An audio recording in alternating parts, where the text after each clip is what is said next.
Hello, assalamu alaikum. Wa alaikum assalam wa rahmatullahi wa barakatuh. Muhammad, how are you? I'm fine, alhamdulillah. MashaAllah, which surah would you like to recite today? Surah As-Safat. Surah As-Safat, from the beginning? No, from ayah number 33. Okay, 33, 23. 33. Okay, you can start now. أعوذ بالله من الشيطان الرجيم.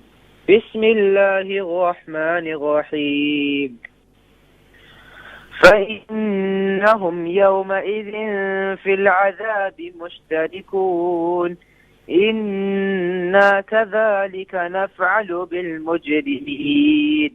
إنهم كانوا إذا قيل لهم لا إله إلا الله يستكبرون ويقولون أئنا لتاركو آلهتنا لشاعر مجنون بل جاء بالحق وصدق المرسلين. MashaAllah, MashaAllah. Muhammad, continue your practice. MashaAllah, you're reciting very good. MashaAllah.